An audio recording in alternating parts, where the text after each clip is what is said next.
Aloha, everyone.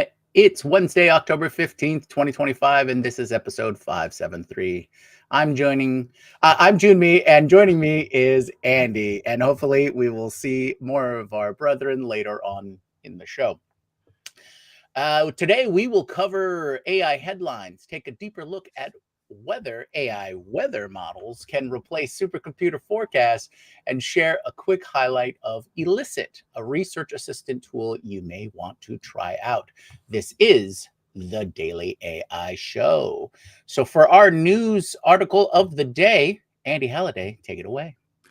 Yeah, I want to start out with a little one, which is there's a commentator on the technical side of things, and specifically in the world of coding assistants. His name is Vaibhav Sisanti. And I read a little blurb where not a blurb, he actually did a nice write-up article on an experiment he did to apply the major not vibe coding platforms, but rather the real coding assistants that developers use.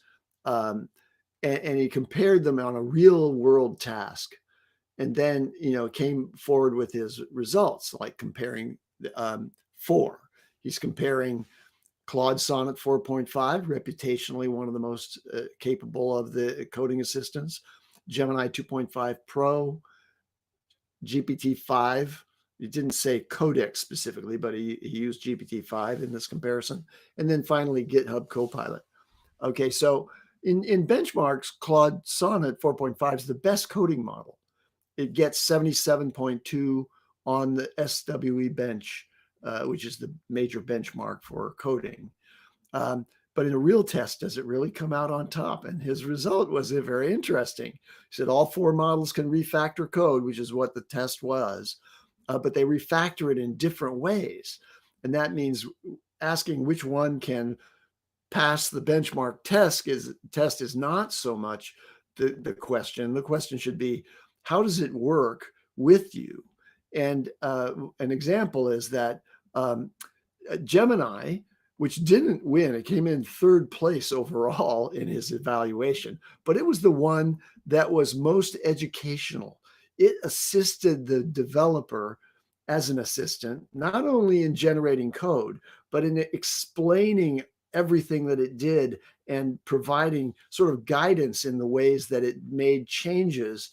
And so it had an additional value beyond its ability to actually generate working code.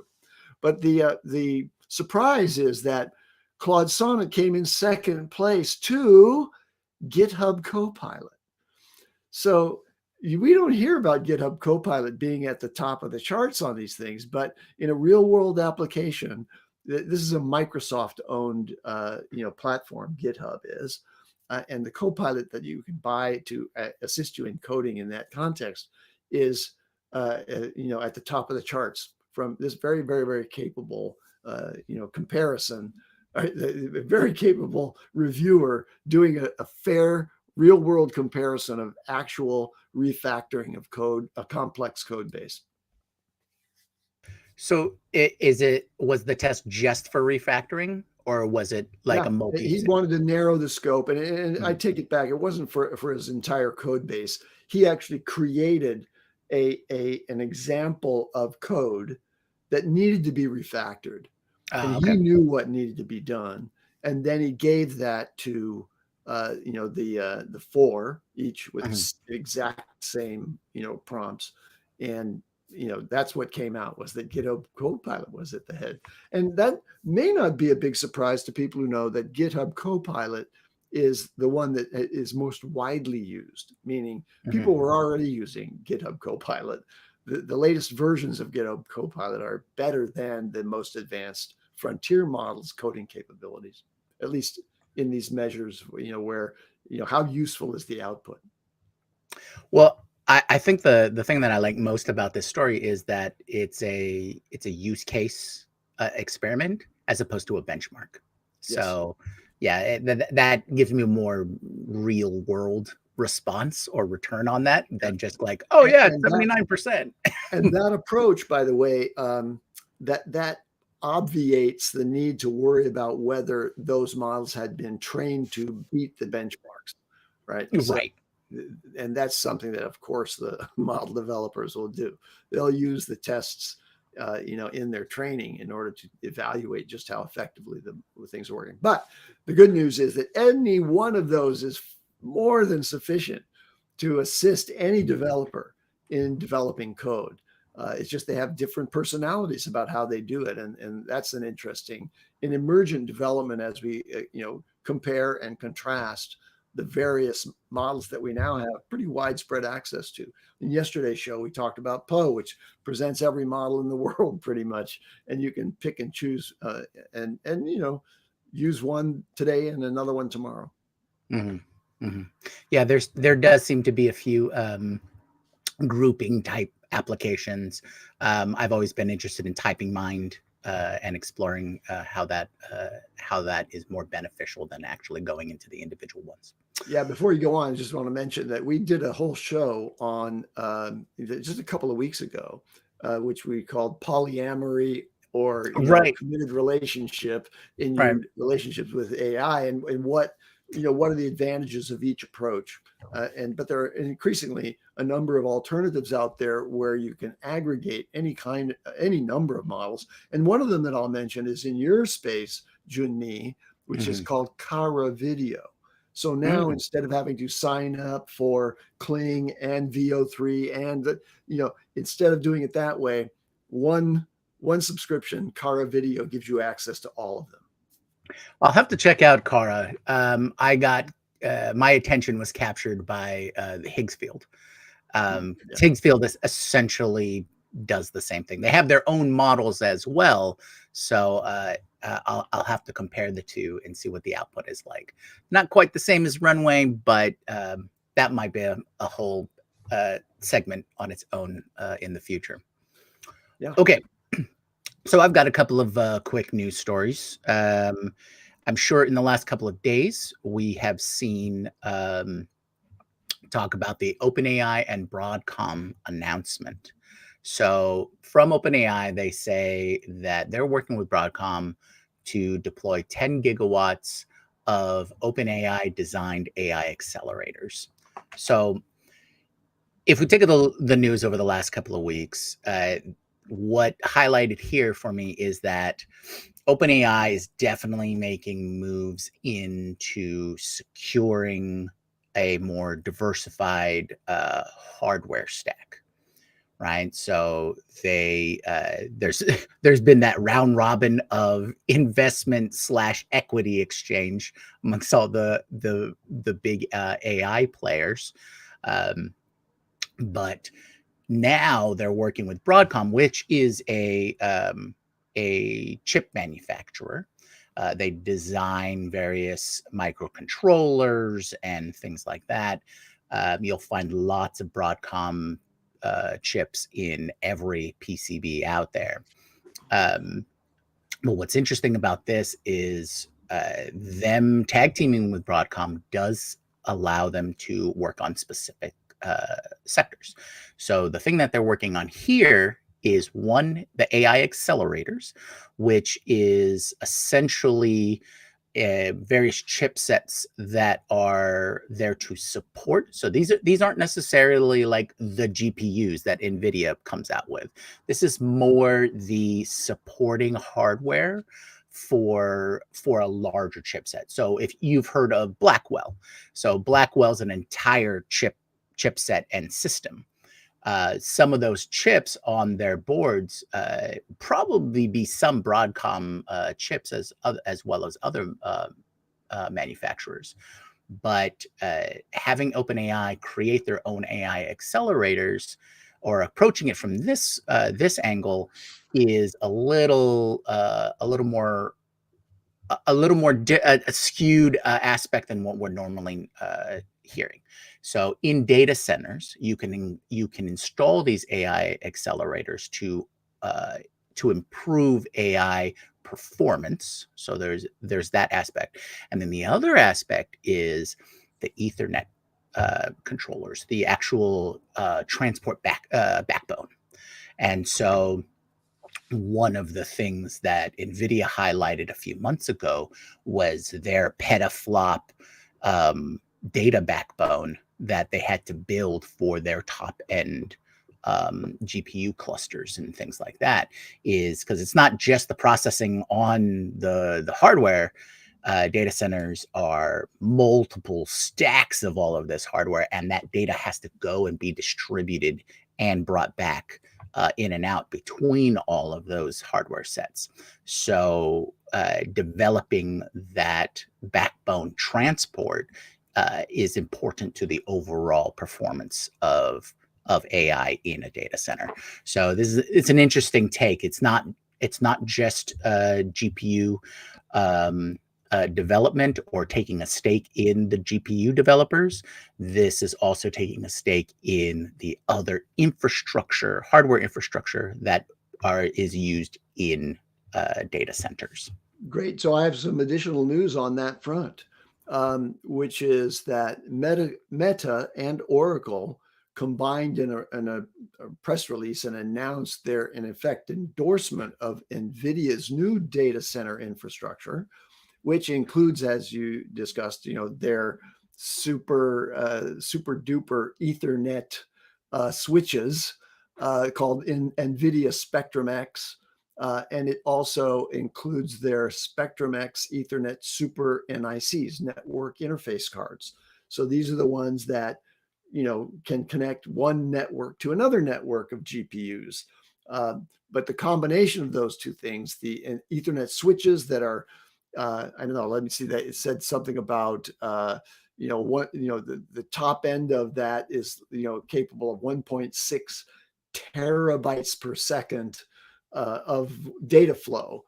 And so really the fast GPUs have to also get through the bottlenecks that are these connecting cards and the Ethernet, the long haul Ethernet, that would connect one data center to another if you're going to expand your compute demand in that way. So for example, in the announcement, they said the leap in efficiency marks a breakthrough in the economics and performance of AI scale network. NVIDIA Spectrum-X XGS Ethernet technology, a part of this Spectrum-X Ethernet networking platform, again, all accelerating all the parts of these connections, enables scale across capabilities to link data centers across cities, nations, and continents into vast giga-scale AI superfactories. And with Meta and Oracle dedicating, their, future spend plans on this NVIDIA system, you can see that the OpenAI Broadcom announcement has a place in that world, but other major players are taking a different path. Not necessarily a different path, because I think you rightly point out, Jyunmi, that Broadcom and their technology has a place inside larger systems. And these are going to be, not all exclusively NVIDIA, but NVIDIA is the big gorilla, and they're not letting any other company do something that's going to displace the possibility of NVIDIA supplying everything to a data center architecture. Yeah, it's true. They've definitely taken their place as the picks and shovels and the road building tools for AI. The Now, only long-term threat to that, by the way, there was an announcement about one of the quantum startups out there that are, highly valued, but still, years and years away from monetization of their technologies. A company called IonQ. That guy, threw a dart at NVIDIA and Jensen Huang, saying that the real disruption to NVIDIA is going to come when GPUs are en masse replaced by QPUs or quantum processing units. And so there is a future out there. It's probably in the 2030s when QPUs will replace GPUs. But my bet is that the big players like NVIDIA, with the resources that they've got, are going to have their own QPUs. They'll license it's not going to be like, little IonQ is going to, right. forge ahead. I'm sure like a year or two just before they think the mass production of quantum processing units come out, one or more of them are going to buy out those quantum developers and Sure. then just go, oh, it's ours now, and put it out there. Yeah. Right. That's what you can do when you have that kind of that many resources. Um, I'm hoping that these technology jumps will also filter out into the more of the public sector. A lot of technologies are then, you know, uh, uh, trickle down, if you will, into to other things. And we did have that story a few months ago about that British development team that came up with maximizing existing fiber hardware and backhauls by by 3,000 times or something like that. So or a million times. It was a ridiculous number. I'll have to go look at again. So we'll see if that also plays into these larger roles here. I do have another story that I found interesting, and it actually comes from Google. So let me bring it up real quick. So Google announced that they're building an AI hub in India. So we know that there's been some moves in the AI space from the big movers, like OpenAI just released their special India econo model of subscription to have access to ChatGPT and features like that, to get into that market. And all of the major AI developers, they all seem to have their plans. What's interesting here is this is a what we'd call a significant investment in India by building out 15 billion dollars worth of infrastructure and used for scaling. And so you can see over the next 5 years, um, that capital will be put into just promoting and developing AI in India. And this is all coming from Google Cloud. So I think this is just another step to recognize in that these are global plays. And while we kind of talk about a lot of things in AI as either being US centric or China centric in terms of the development of the foundational models and what seems to be coming out, there is vast investments and resources in other parts of the world, such as India, Europe, and then, of course, in Asia, East Asia, like OpenAI opening up a branch in Japan. Okay. Andy, did you have another news story that you wanted to cover? Yeah, I want to talk about some advances in AI architecture. As you know, the current crop of the major frontier models are very large, compute intensive, and energy consumptive, right? So, and then they're achieving good results in advancing reasoning by AI. But now there's not a lot of coverage of this, but I came across a paper, an archive, and it's published by a single individual, but they built what's called the tiny recursive model. It's a much simpler recursive reasoning approach that achieves significantly higher reasoning scores while using a single tiny network with only 2 layers. Now, we talk about how many parameters are in deep neural networks in the major frontier models. And, they're measured now at the high end in trillions of parameters. But, the smaller models that can approximate the capabilities in reasoning and response, effectiveness of the very large trillion parameter models are measured in the billions. Like 7 billion is a typical very small model that can be run on an edge, device, for example, and do really, really competent things. They also offer, most of the open source that are 70 billion, et cetera, billions. Well, this little tiny recursive model has only 7 million parameters in 2 layers.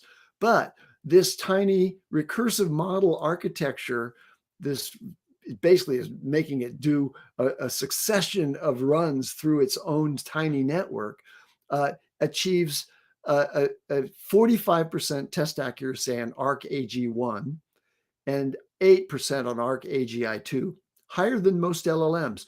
That's DeepSeek R1, O3 Mini, Gemini 2.5 Pro. They don't get as high as this little tiny network on those tests. And so it does it with less than 1/100th of the parameters of those models. I think that's pretty exciting. But the other one on this same subject is Apple. So Apple sometimes comes out of the woodwork and surprises me. They have apparently a pretty sophisticated lab that's doing research in AI behind the scenes, because they've just released a totally different architecture for text generation, for accurate long text generation. It's not a transformer, it's a diffusion model, but it's called few-step diffusion. And that's their sort of breakthrough technology, few-step diffusion, and DFM. So it's a language model. And what is it? It's discrete flow matching is what the DFM part of it is. So FS, few-step, discrete flow matching model. Okay, that's what they've built. Okay, so what does this do? So autoregressive models like transformers, they predict token by token. So in order to create a long text, like the big long reports that these things put out for us now today, it has to do that, in a very serial way. It takes a longer time and it takes a lot more compute to do that. But diffusion language models do this in a parallel fashion, but then they have to typically require thousands of iterations in order to denoise that creation that's done in parallel. But this system that Apple just created reduces the number of steps that you have to do this denoising process through in diffusion. And the experiments demonstrate that it rapidly achieves high quality across various model sizes. It doesn't matter how big the model it gets, outperforming standard DFM baselines in this diffusion approach to language models. And so when compared to state-of-the-art diffusion like LADA 8 billion and DREAM 7 billion, it produces coherent, high-quality text in as few as 8 steps with a much smaller model, just 1/10 of a billion, right? So 100 million size, whereas larger models exhibit repetition and artifacts when they do the diffusion process.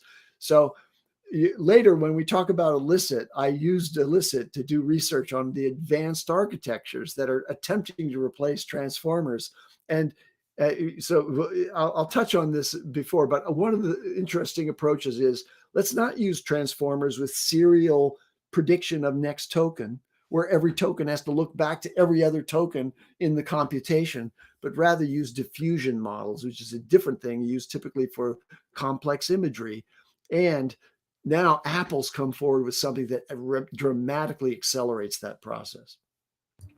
Yeah, that's very interesting because, like you said, when you first started talking about this diffusion process, I was like, that is definitely the predominant model style or model framework for development for imagery and video and things like that.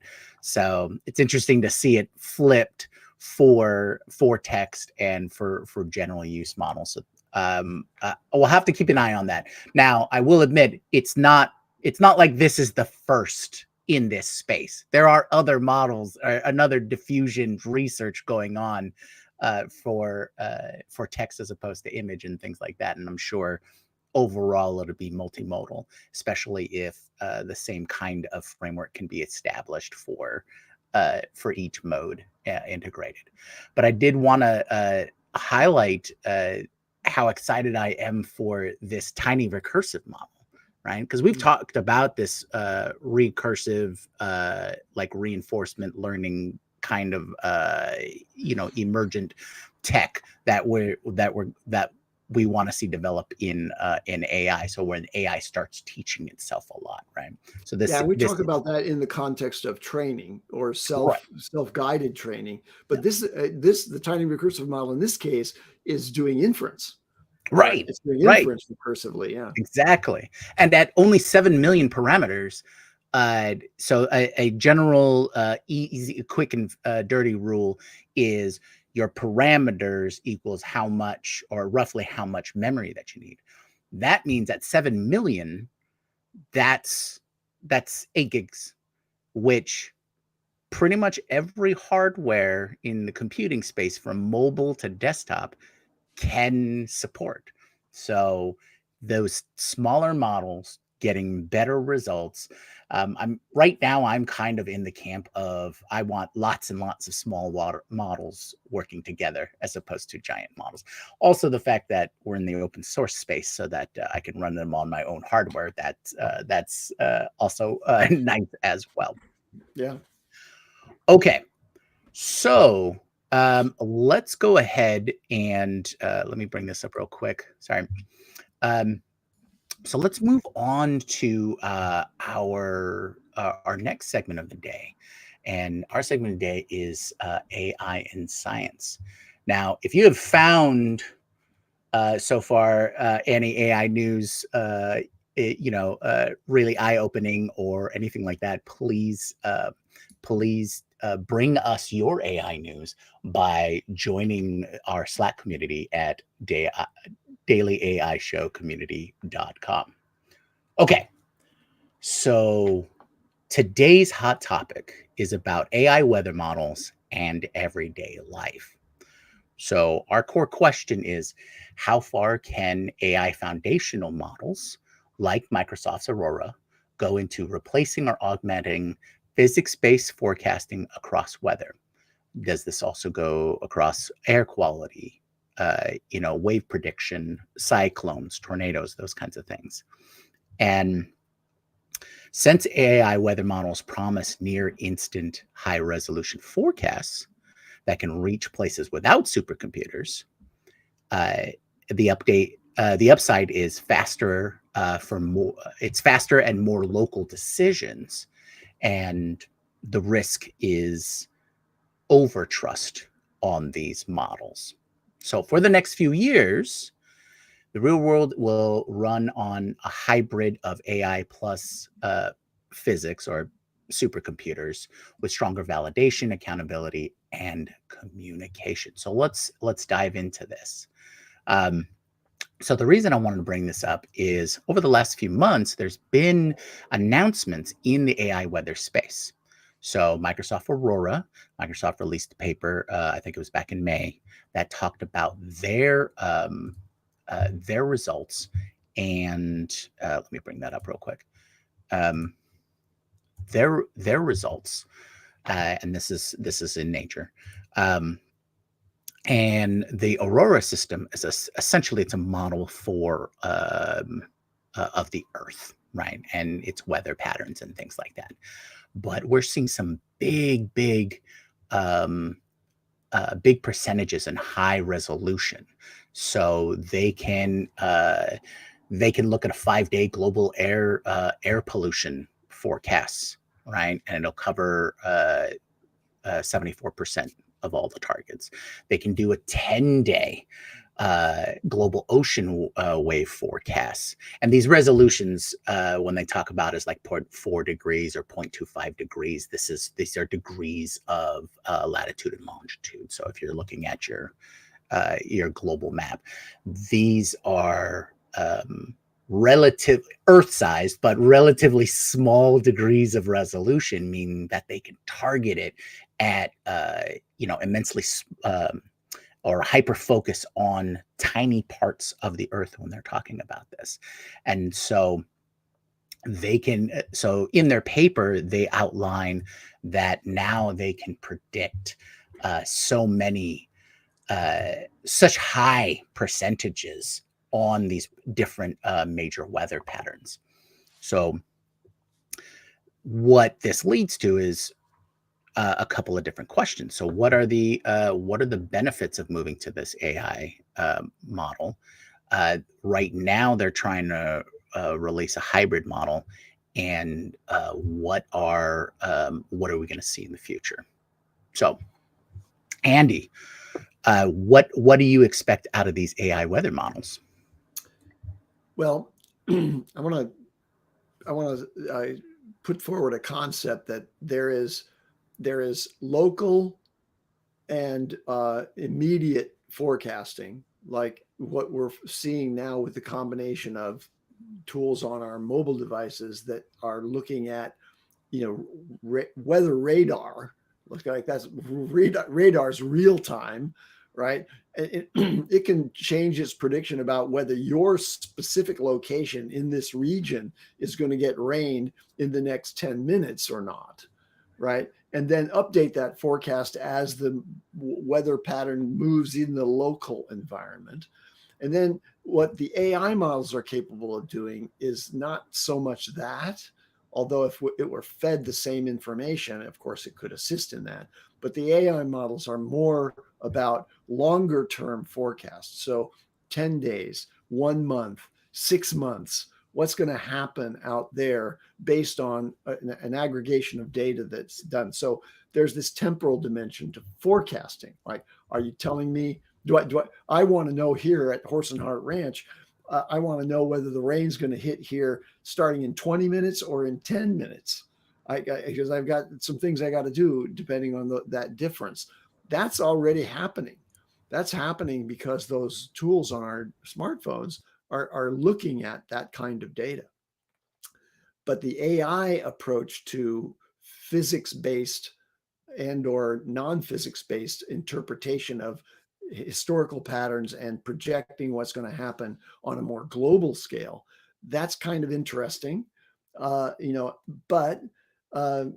does that replace the need for close in geographic and temporal forecasting that's getting, frankly, reduced in its effectiveness because of the elimination of all of the staff at NOAA, right? And AI better come along and help us, because we need to substantially replace the real world work of the sensor networks that are maintained by NOAA, and hopefully those will get replaced by some really well envisioned technological transformation of the current human-based network of meteorologists who contribute to that, who have now all gotten their walking papers. So, but that only in the interest of just reducing the size of the US government, because NOAA and weather analysis and forecasting is a government undertaking, not a private sector undertaking.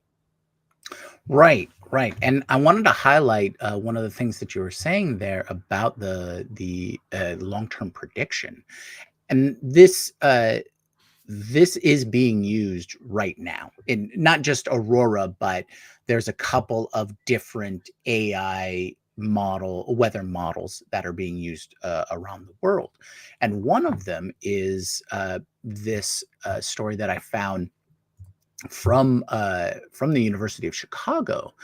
Apparently, so they teamed up with a couple of other groups that have been instituting AI. So the Human Centered Weather Forecast Initiative, um, as part of the University of Chicago, and the European Center for Medium Range Weather Forecast, or the ECMWF.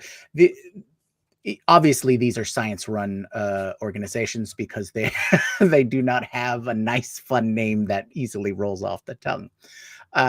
But these two initiatives, or these two organizations, work together to provide and verify the AI model output that that helped Indian farmers react to or prepare for the monsoon season.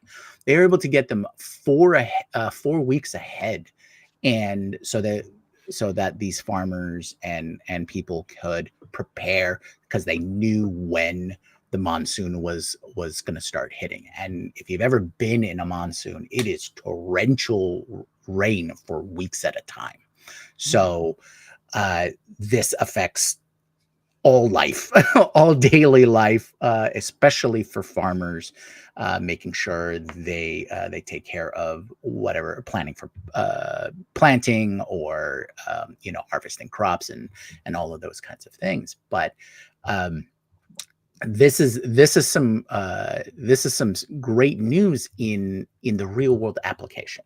And so for me, seeing real world applications of AI, not just the research, I do love the research papers, but seeing it applied in real world situations uh, shows how far along it is. And I mentioned a couple of different organizations. So while NOAA is definitely uh, being tasked uh, through their current process. We do have an organization in Europe that seems to be a leading, and it's good to see that other organizations like the University of Chicago have these initiatives to sort of build off of or pick up the slack in these cases. So Andy, I wanted to get your thoughts on you identified the big difference between macro and micro, right? Having these multi-day warnings, and so help people, prepare for disasters or Storm potential. tracking, Right, to put a familiar term to it. right. Um, so what I wanted to get your ideas on, because this is such a large application of AI and the application of weather. I wanted to put it in some context. What do you see as the major benefits? What is this? Who is this going to affect, and what is this going to affect? Well, I haven't studied this area particularly well, but my sense about what I have read is that AI is as effective as complex physical simulations at anticipating and predicting patterns. And it's basically looking, at it has to have lots of different inputs. So whereas a simulation doesn't, right? A simulation has lots of variables, but then it runs on its own. It's like in its own contained environment, and it'll simulate or imitate what would happen in the real world if these particular variable inputs are applied, and then run that simulation forward. Well, AI would be strapped together with sensor networks that are more immediate and would be able to interpret all of those things and make a combination of both global weather pattern projections out to a reasonable, horizon, let's call it.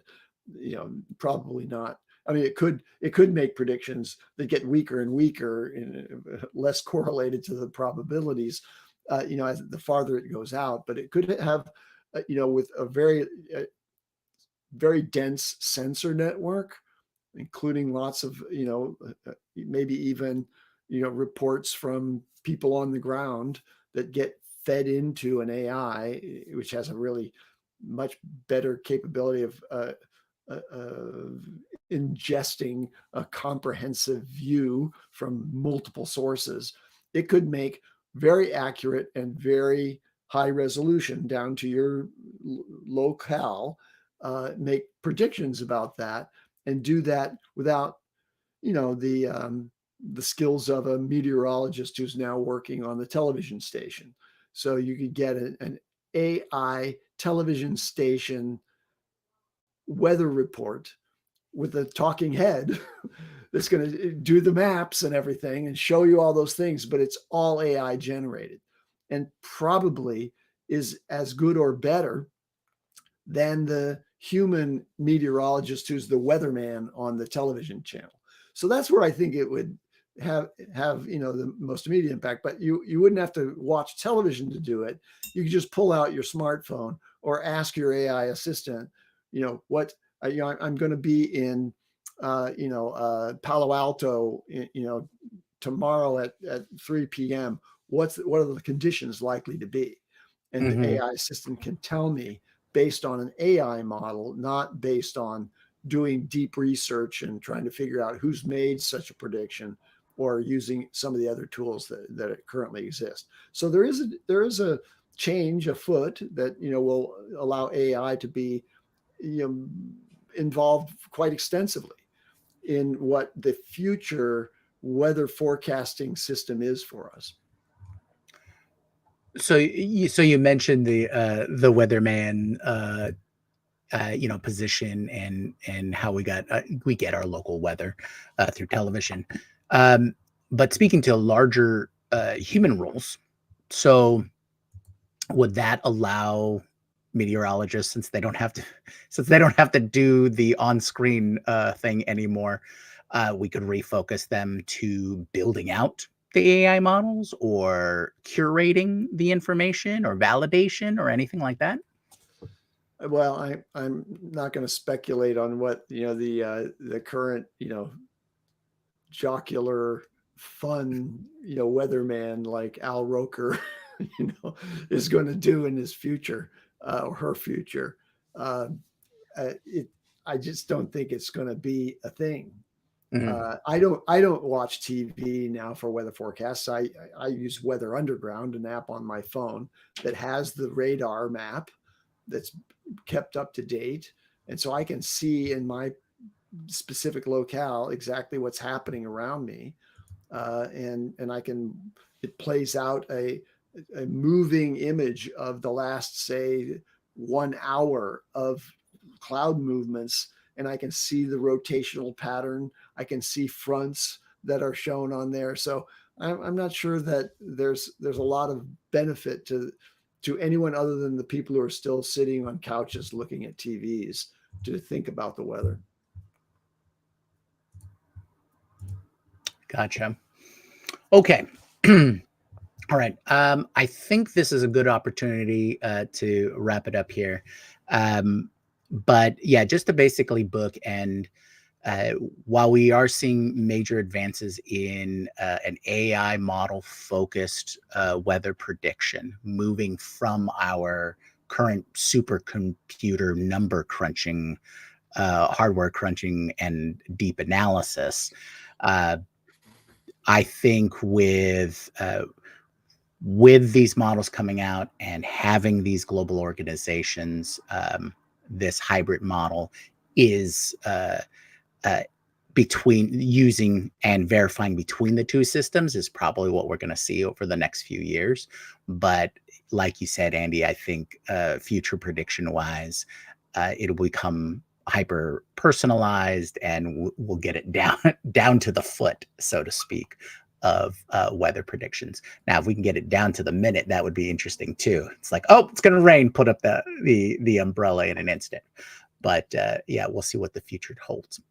Okay, so moving on to our tool highlight for the day, and we're going to cover illicit.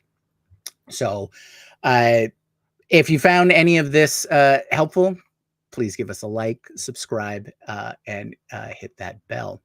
But illicit is a research assistant. So it's an assistant for searching, screening, extracting, and chatting with academic papers. And so let me go ahead and bring what I have up for illicit. What you'll first notice is that uh, illicit sort of the concept might be pretty prevalent because we have seen um, study assistance, research assistance, just knowledge assistance in general, and there's been a lot of buzz around things like Notebook LM. Now, the biggest difference about illicit than any of those kinds of tools is that it is focused for research. So it's designed to take your query and essentially run through it. It has multiple processes it goes through, verification process, and then finally the output is a more researcher friendly data, right, or report. So I wanted to take a couple quick minutes to just give you a rundown and a highlight. And I know Andy has a demo or a highlight for a report. Isn't that right, Andy? You have a report that you want to show off? Okay, cool. Yeah, I do. So let me do some highlights here. So as with any like kind of chat interface, you're going to go ahead and here, I'll go ahead and bring this up. You'll put in your query, right? What's nice is it will analyze your query. Alyssa will analyze your query as you're typing it out, and it after a couple of seconds, it will give you a rating if it's a good query or not. So if you're just like research Apple computer, it's evaluating my question strength. So as a tech demo, this is probably it's probably waiting for me to put in more. Okay, cool. It puts me in the yellow. Oh, that's very kind. I think this would have been a red level By the way, question. it's evaluating this to try to shape your query here into Yep. the form that a really professional researcher would for academic research, right? If you're going to be a Exactly. PhD assistant or student and you want to do deep research, this one is designed to help you build the sources and also generate the analysis that but the starting point for that has to be a really well-formed, very descriptive, very specific research question, right? And Right. the tool here is really good at pushing you in that direction. Absolutely. I found it very helpful when coming up with this highlight and reviewing everything, because this is where I think most people do get stuck and tend to use a lot of tokens, right? They'll use up their tokens in these various, or credits in these various tools. This is extremely helpful in saying, hey, this isn't good enough. Now, I did do a quick one last night, and it, I, I did take help from ChatGPT to come up with a good research question. So essentially, I asked it to. Okay, I can't bring up the. I get only. Do I have the? Yeah, there we go. This is the actual research question I ended up with, and I was pleasantly surprised. I was given the green light that this was this was difficult enough and detailed enough to make a proper report. But like you said, Andy, that does go to showing what this tool is actually for. This is not a notebook LM. This is a deep analyzing research tool. Yeah, to Now, that point, what came back for my example, I had to go to Notebook LM, give it that information, and then get a summarization and explanation oh, of what the result was, because it was right. very, very technical. So, so as you can see through the report process, you do go through through each of these steps, and I found that the transparency here is it's very helpful. It's very helpful in following along, understanding all of the steps that it took, so that if you need to, of course, this tool is to support researchers. So if you're really looking for the background information of where the conclusions are all made from the report, you'll notice that these reports are in the scientific format. They have the abstract, your method, and then of course the results of the report. So if you need, since you need to show your work, having all of the steps to sort of prove out the information makes this far more reliable and credible. Okay. So, some really quick highlights. That primary research report is what you get. There's the notebook and essentially the library. This also allows you to Elicit allows you to draw in research papers. So if you need to do research on a group of papers, or if you need to evaluate and basically condense or just go through some really crunchy material, you can bring your own data in, and not just your own query and their own sources that it looks for. Now, um, I did want to highlight one other piece of this, or major feature, is the semantic review. So obviously that is part um, of the paid, or upgraded version of Elicit, but this is where you can really dive deep and get into the nitty gritty of whatever papers that you have, or whatever reports that you're going for. And this is kind of what you really, if you are a researcher, this is the feature that essentially you're paying for. Before I send it over to Andy to highlight what he's got there, I just wanted to do the quick thing and show you what is the features and pricing that you're going to get. Of course, I only signed up for a basic free account, which for the average user is probably going to give them a lot of in-depth information and extrapolation of, uh, deeper research and research papers and things like that. Um, I would assume that you'd want to really jump to pro if you needed anything more than basic. Plus seems to be an in between, where you just need a little more sources and you need a little more papers to be analyzed per month. So I would probably put this for uh, this is probably the research student, or the science focused student, probably be using the plus or the pro. Okay, so all right, let me take this off screen, and Andy. All right, here I go. So here's my query. What are the emerging alternative architectures to transformers that demonstrate superior performance in reasoning, computational efficiency, and energy consumption across different AI computational domains? And that was, I had written something much more verbose, but included all those elements. And the little shaper of the research question built into Elicit condensed it all to that pretty concise request. So then it produced this, and you see I'm in light mode compared to Jyunmi's dark mode. So you might be able to see just sort of the layout of this UI a little bit easier, I think, on the screen.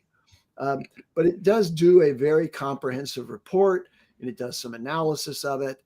And the problem with it was, for me, that I expected this Elicit to be distinct from most of the other ones, like Notebook LM, where if I find a paper and then I want an explainer about that, Notebook LM does that and allows me to collect a bunch of papers and kind of synthesize the information from a bunch of different papers.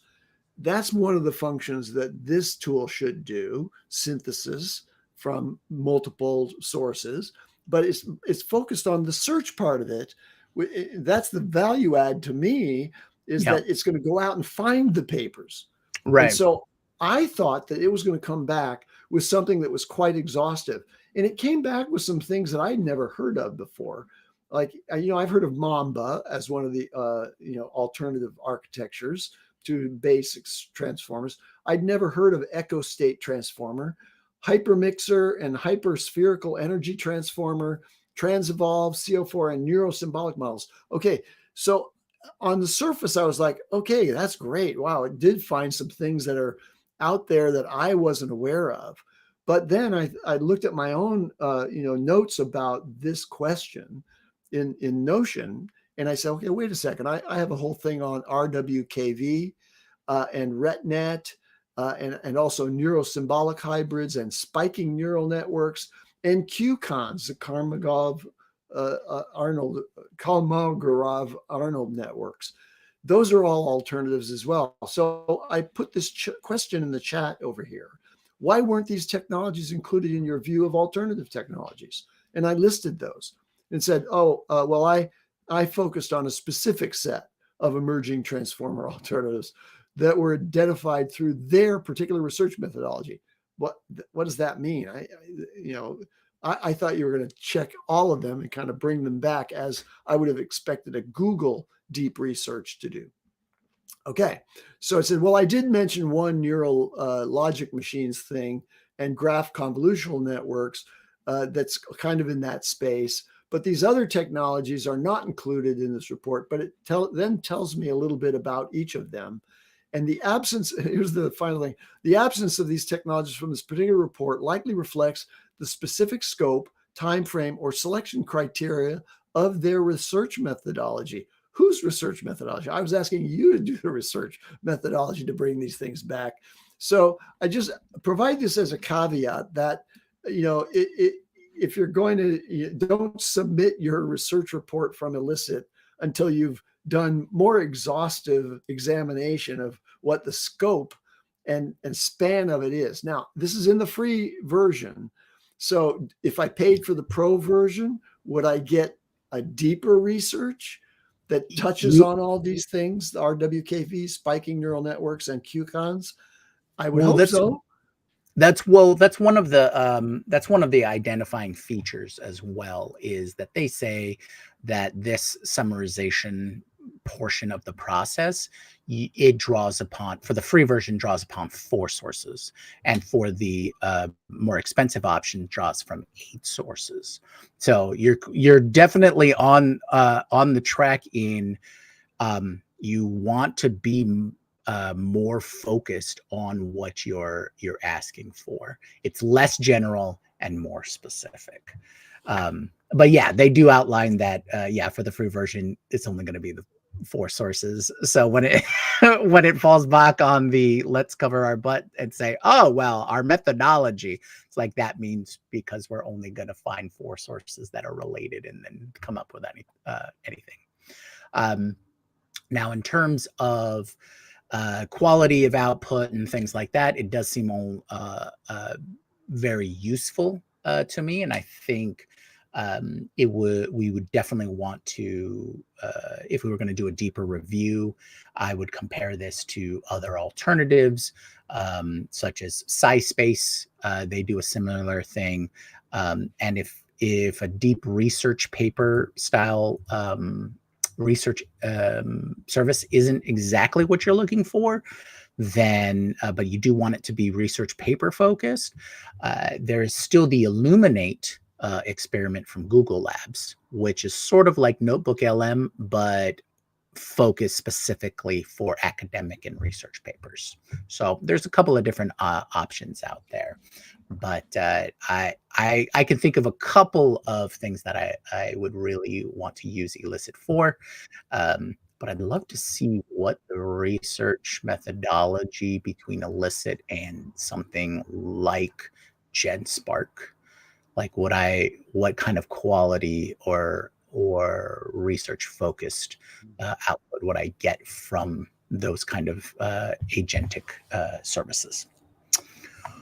Okay, so that's our tool highlight for the day. I hope everyone was able to get something out of that. So if you do actually try Elicit later, please let us know how well it worked for you, and if these tool highlights are inspiring you to try these out, or what kind of results that you're getting. And of course, let us know in our community about that. So as we wrap up for the day, I want to give a big mahalo to everyone who's in the chat, who joined us in the chat, and of course, everyone who's watching just a little later. If you want to keep the discussion going, please join our Slack community at dailyaishowcommunity.com. We hope you find this show helpful, and please consider subscribing so that you do not miss the next episode. We'll see you next time. Aloha.